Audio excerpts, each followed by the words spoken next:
بسم الله يدن جنگ هداية الراوي الباب الثالث دمال بطو والتتي في منصوبات الأسماء ينبين كبيتتينه كجد جوي مقدمات علم النحو أنغيني لهم الكلام وما يتألف منه الإعراب والبناء والنكرة والمعرفة دمال دي دمال المرفوعات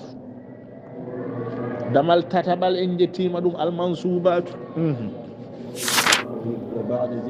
وبعد ذكر لمرفوعات الاسم على ترتيبها السابق الخالي من الخلل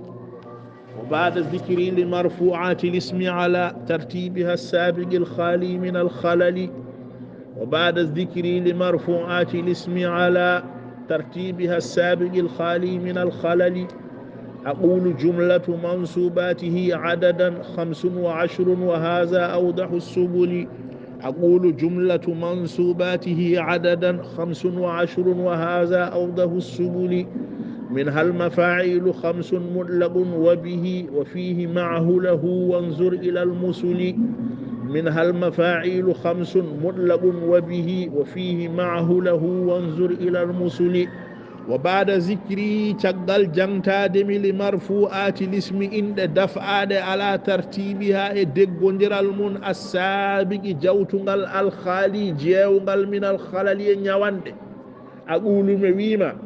جملة منصوباته دندنغل منصوبات الأسماء عددا تبنج لمور 25 وسبويجي وهذا دو أوضه بري لافتود السبل لابي منها أنا منصوبات جدي المفاعيل كويته مفعولاج 50 إن كجوي مطلق مفعول مطلق أنا وجه وبه مفعول به أنا وجه وفيه مفعول فيه أنا وجه معه مفعول معه أنا وجه له مفعول له أنا وجه وانظر دار إلى المثل مثال جدي ما ودن مثال وبعد الذكر تقل جمتادبي لمرفوعات الاسم إن دفعاد على ترتيبها دقندر المن السابق قدينغل الخالي جاونغل من الخلل نيوان أقول مويما جملة منصوباته دنغل منصوبات الأسماء عددا تبنج لمور 25 كسبويجوي وهذا دو أوضه بري لابتد السبولي لابي منها إنهن المفاعيل مفعولات مطلق مفعول مطلق وبه مفعول به وفيه مفعول فيه معه مفعول معه له مفعول له وانظر دار إلى المثل فيود مثل جدي ضربت ضربا أبا عمرو غداة أخا وجئت والنيل خوفا من إتابك لي ضربت ضربا أبا عمرو غداة أتى وجئت والنيل خوفا من إتابك لي ضربت مفئي ضربا كمفعول مطلق مفعول مطلق إنكالي كمصدر غرو في التصريف الثالث للفعل ضرب يضرب ضربا أكل يأكل أكلا ضربت ضربا هل بيادو أبا عمرو مفعول به أبا عمرو كمفعول به منصوب بالألف أبا كمضاف عمرو كمضاف إليه غداة ظرف صباحا سبك مو أيو غداة صباحا فوق قوت مفعول فيه ودي مكان نودي ظرف مكان نودي ومثلاني أون ظرف زمان نودي ومثلي زمان هدي مكان كوينو أمام خلف وراء غداة أتى وجئت والنيل مفعول معه مأري من سون غير النيل خوفا مفعول لأجله سبي كل ده من إتابك لي وتافلدمي ضربت ضربا من في بيغال تشاتونغال أبا أمرين أودو غورك غداة أخا غداة أتا نيدو أرينده وجيت والنيل مي أريم دي ساونو ديري نيل خوفا سبي هولد من إتابك لي وتافلدمي أي ذكر الشيخ تيرناجو جنتيم رحمه الله تعالى يلا يرمم في هذه الأبيات الأربعة يديدو عند بيت جني منصوبات الأسماء كنسبته عند وذلك دون بعد ذكري كتقل جمتادمو لمرفوعاتها كرفعتها عند على الترتيب دقنجر السابق جوتنغل الخالي جاونغل من أي خلل نكلا نيوان فأفاد رحمه الله تعالى أي زلل خلل زلل كبوت فأفاد ونفتي رحمه الله تعالى يلا يرموم أن الجملة المنصوبات دنيا المنصوبات 15 كسبوي جوي وضربت ودي إضراب لورو نيري النسخ دفتة نظم دي دي 26 دي 27 كنون كو 25 بوري سيلودي وضربت النسخ نسخاجي دي لوري في العد الليمتود ففي بعدها أنا يوغا يمج 27 وفي بعضها 26 ولا 26 27 وفي بعدها 25 وهو الأصح بريس اللودي إذ هو المذكور سبيلوني كهالا في النظم ينظم بل لا تكاد ما ولا بل لا تكتمل هبتا 15 منصوبا منصوب إلا بعد المفعول فيه إلا بعد المفعول فيه سناسا لمتي مفعول فيه نوعين كديدي مفعول فيه كديدي ظرف زمان ظرف مكان ويبقى بعد ذلك هدو تشغل دم دون خبر كاد on wattata 26 خبر كاد on خبر كاد addanta dum wasde limtede naw ko خبر كاد wonata tan ko jumla wonata mufrad كاد زيد يقوم ko marfu تشغل دم non biya fi mahalli nasbi wona خبر كاد واسم ما الحجازية ما هذا بشرا إلا أن النازم سنة النازم لم يذكرهما وحالان وعلم أن المنصوبات منصوبات تنقسم إلى بيتشي إلى قسمين بيتشي الأول المفاعل مفعولات حقيقة تبنغ حقيقة أو تأويلا ما ولا تبنغ تأويل وهي نصف المنصوبات ولفتشر منصوبات الثاني دبلغل والنصف الثاني فتشر دبيرن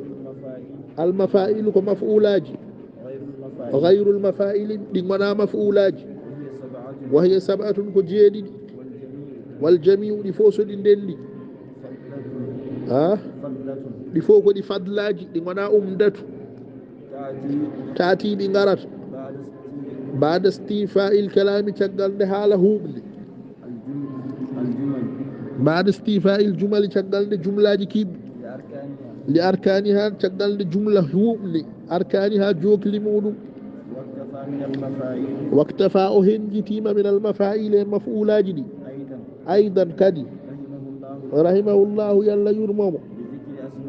بذكر أسمائها وهذه إن ديتا والتمثيل لها ومثلني والتمثيل لبعدها ومثلني يغاي مج مراعاة سبي توبيتاد للاختصار ربي دين دهالا ونحن نشروا إن ما إن شرهندو كذلك هنون بإذن الله تعالى يمرور الله فنقول يا أولا أديهن المفعول المطلق ومنيغو وبدأ به أفضل ما لأنه المفعول كأون مفعول حقيقة تبنغ حقيقة وما سواه موانا كم لا يسمى مفعولا إن ارتاك مفعول إلا بقيد سنة تنغود وهو المصدر هو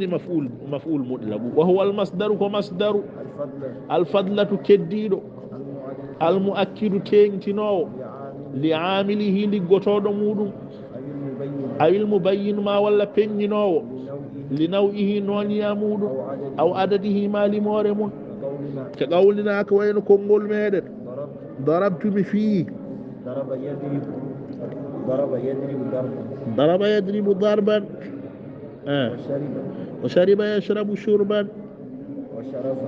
وشرف يشرف شرفا فكلها دفوف مساجد ومصدروج منصوبة كدي منصوباج على أنها وندكانج مفعول مطلق كدي مفعول مطلق أي بلا قيد تنقود على هين أبيتا مفعول به أو فيه أو معه أو له كدي دي ما تنجي كانكو تنجي تاكي كانكو مفعول مولتا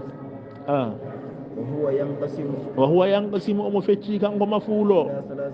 إلى ثلاثة أقسام فتشتات الأول أرواني رند المؤكد لعامله تنتنو وعامل وهو المذكور ونجنتا قبله كأديد فيل من مادته كرفيج مود أو معانيهما ولا فروج مود أو معناهما ولا فروج مود نحو قوله تعالى كم الجومران أرسلناك نودي راء نودي سين نودي لام أرسلناك للناس رسولا نودي لا نودي سين نودي لا هذا هو من مادته رسولا نو إتاكو كارفيج أرسلناك هذا هو مؤكد لعامله وقعد زيد جوديما جلوسا جند قعد أو جلوسا أو دي منا غوتون تو بانغ لافز كون نون تو بانغ معنا كو دي غوتو والمؤكد لعامله تنتنو عامله لفظي ودي أو معنوي ما ولا معنوي وفائدة الإتيان به فائدة الدم تقرير كتبتين المعنى الذي وانفره قبله أديمه الثاني لدبلنجل المبين فيننا ولنوعه نانيامك وهو المذكور ونكالته لبيان سبي فينين نوع العامل النانيا هاجون عامل قبله كأديمه إنه كوين جلست جوديم جلوس جند الكرامين بتدود الثالث بطوة تتيو المبين فيننا ولعدده عدد مكو وهو المذكور كالتين لبيان عدد العامل عامل أنفت لمور مكو قبله كأديمه راجعة الدرس بفجل مدرسه مرات لا بكيود وقد ينوب عنه إن اللمتوم ما دل عليه كون اللمتوم وهو العدد عدد اللمتوم مفعول مطلق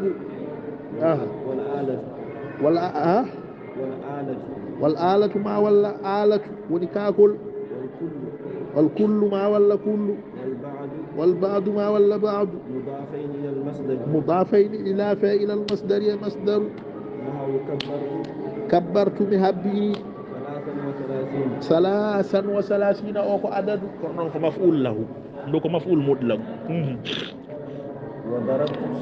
وضربت فيه سودا لوجل غوتل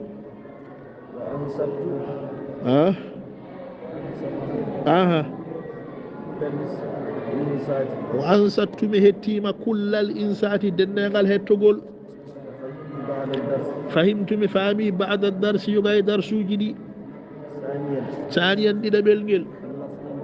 المفعول به ان غير مفعول مطلق مفعول به اي وهو الاسم المنصوب كو ان نسبان الذين غنودا وقع عليه الفيل وينامك والمراد مويا بوبويه عليه تعلقه به كو يويتو مكوتان من جهة الإعراب تبنغ إعراب ضربت زيدا في قال يعني كوي زيد ما ضربت عمرا وفياك في قال يناني كونون إعراب تو كوي مكو عمرا أو سندي كوي ضربته كوي بنشنو ديرتا هو جسماني كان كوني كوي بيتشدي مفعول به وانا ظاهر كما مثلنا مثل النني ومدمر انا وانا مدمر 12 ضميرا سبويني تقدمت دي جاوتي عند كالن ان ضميراج ني ان كالي ايانا ان في باب الفاعل دم الفاعل وهي متصلة انا وانا متصل ومنفصلة انا وانا منفصل وهي ايانا واخواتها ولا تكون إياك لا تتاكو سنا منصوب ثالثا بتويل تتي مفعول المفعول فيه وهو المسمى وإن راد بالظرف وهو اسم الزمان أو المكان المنصوب نسب راد بتقدير في إنكال من دعاء جرمية قولنا كو وين كونغول من جلست أمامك جلست بجودي ما أمامك يا سما وسافرت صباحا وسافرت من أني صباحا سبك أي في الأمان أي في الأمام وفي الصباح دون بتقدير فيه وهو قسمان وهو جسمان كان كون كو بيتشدي ظرف زمان ظرف زمان النوود ظرف مكان وظرف مكان النوود ويقع ظرف الزمان ويقع إن ظرف الزمان ظرف الزمان مفعولا فيه مفعولا فيه أمون مفعول فيه سواء سواء كقوت كان مبهما كان مبهما وأريكو مبهم على توهاد أو غيره أو غيره ما والله ونيكو مختص وأما ظرف المكان وأما ظرف المكان استينونك ظرف المكان فلا يقع مفعولا فيه فلا يقع مفعولا فيه وينتهى مفعول فيه إلا إذا كان مبهما إلا إذا كان مبهما سنة سولاتي مكو مبهم سوني مختص ولا هي المراد بالمبهم والمراد بالمبهم ويا مبهم من الأزمنة من الأزمنة زمنوج ما لا يختص بزمان ما لا يختص كهيرو لك بزمان ساعة دون غيره دون غيره كونا قد كالوقت كوين وقت صبح نبيه وقت جمع نبيه وقت كيكيد نبيه وقت نانجي هور نبيه وقت والزمان والزمان يا الزمان والحين يهين والمختص ونمختص ما له وقت خاص ما له وقت خاص به كجوجي وقت كيرين كالصباح كوين صباح والمساء يا مساء والمراد مويا بالمبهم يا مبهم من الأمكنة النكوج ما لا حدود له على دوتود كالأمام كوين يسو والوراء يتشغل يسو يتشغل تجدو ها مكة فوق يسو على تهاد حسب ما نراه يكون جيتين والمختص مختص غيره كوكونا على تهادي ومختص يعني جوجي تهادي وهو ما له حد جوجي دوتود ونهاية نكاد كالدار كوين قال والمسجد يا جماعة وصلى الله وسلم وبارك على سيدنا محمد وآله وصحبه أجمعين.